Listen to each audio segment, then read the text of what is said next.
Okay, business leaders, are you here to play or are you playing to win? If you're in it to win, meet your next MVP. NetSuite by Oracle. NetSuite is your full business management system in one convenient suite. With NetSuite, you're running your accounting, your finance, your HR, your e-commerce, and more, all from your online dashboard. Upgrade your playbook and make the switch to NetSuite, the #1 cloud ERP.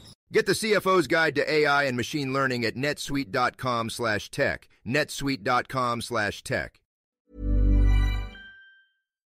Bonjour, ici Patrick Pierrat, éditeur d'Info Bref. Voici l'essentiel des nouvelles en ce jeudi 10 avril. Encore une surprise venue de Washington. Donald Trump a suspendu hier les surtaxes qu'il avait imposées à de nombreux pays. Le président américain a mis sur pause, pour 90 jours, les tarifs douaniers réciproques qui venaient d'entrer en vigueur. La Maison-Blanche a ensuite précisé que tous les pays qui étaient concernés par ces tarifs resteraient pendant cette pause soumis à des tarifs de 10%. Le Canada et le Mexique ne faisaient pas partie des pays visés par ces tarifs dits réciproques et ils échappent donc aux 10%. De son côté, la Chine, qui avait porté à 84% ses contre-tarifs sur les produits américains, s'est, elle, vue imposer hier par Washington des tarifs qui, au total, seront de 125%. Quelques heures avant de suspendre ses plus récents tarifs douaniers, Donald Trump avait écrit hier sur son réseau social Truth Social, en référence au marché boursier, que c'était un bon moment pour acheter. Eh bien, la suspension a fait rebondir les indices boursiers quelques heures plus tard. Les indices boursiers nord-américains ont grimpé de 7,8% pour le Dow Jones, sa plus forte hausse jamais enregistrée, 9,5% pour le S&P 500, sa plus forte hausse depuis la crise financière de 2008, et 12,1% pour le Nasdaq, sa plus forte hausse en une journée depuis 2001. Au Canada, l'indice composé S&P/TSX a gagné 5,4%. À cause des turbulences tarifaires et plus généralement de l'hostilité de Donald Trump envers le Canada, il y a une importante baisse des réservations de vols entre le Canada et les États-Unis. Selon des données d'agences de voyage obtenues par la presse, les réservations de billets d'avion du Canada vers les États-Unis ont chuté d'environ 20% au premier trimestre par rapport à la même période l'an dernier.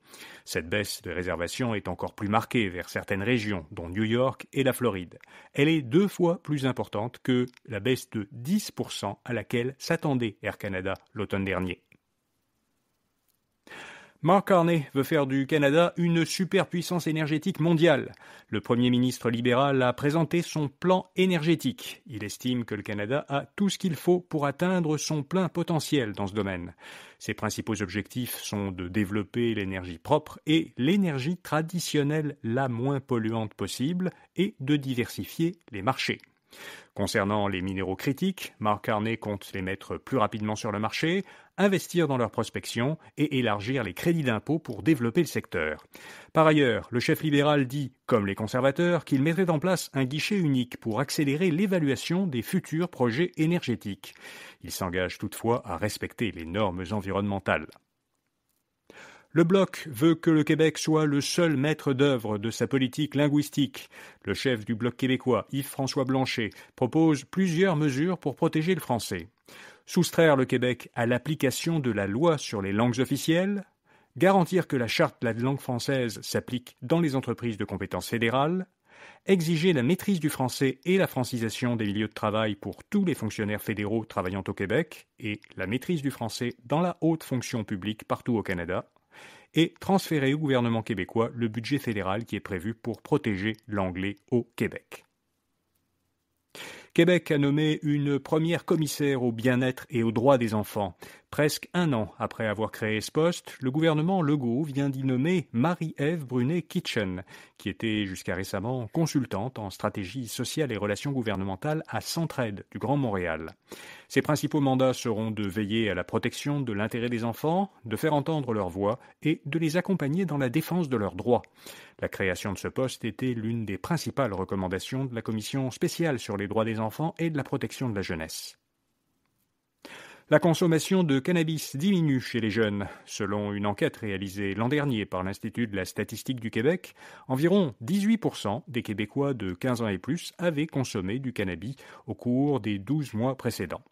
Entre 2022 et 2024, La proportion de jeunes ayant vapoté du cannabis au cours de la dernière année est descendue de 62 à 57% chez les 15 à 20 ans et de 42 à 36% chez les 21 à 24 ans. Le quart des consommateurs, tous âges confondus, n'ont aucune idée du contenu des produits qu'ils inhalent ou qu'ils ingèrent. Jean Goutu est l'entreprise qui a la meilleure réputation au Québec. C'est ce qui ressort d'une enquête annuelle de la firme de sondage Léger sur la réputation des entreprises. Dans l'ensemble du Canada, c'est l'entreprise américaine Costco qui arrive en tête. Et puis Dollarama est la seule entreprise québécoise qui figure parmi les 10 entreprises ayant la meilleure réputation à la fois au Québec et dans l'ensemble du Canada. Saint-Hubert prévoit d'investir 50 millions de dollars pour soutenir sa croissance. La société québécoise doit utiliser d'ici la fin de l'an prochain la majeure partie de ce montant pour rénover des restaurants et pour en ajouter 9 nouveaux à son réseau qui est composé actuellement de 121 établissements. Saint-Hubert compte aussi rénover ses usines de Boisbriand et Blainville, commercialiser une centaine de nouveaux produits prêts à manger et construire un centre de recherche et de développement en restauration. Et Samsung va lancer un robot domestique doté de capacités avancées d'intelligence artificielle.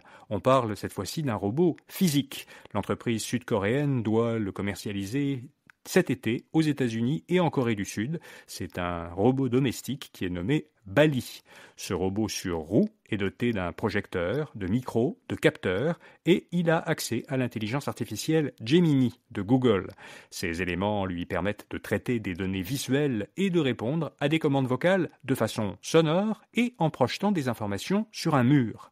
Bali joue également un rôle d'intermédiaire pour contrôler des appareils de domotique qui servent à automatiser les systèmes d'une habitation. Voilà, vous savez l'essentiel. Bonne journée et à demain matin. Strap in.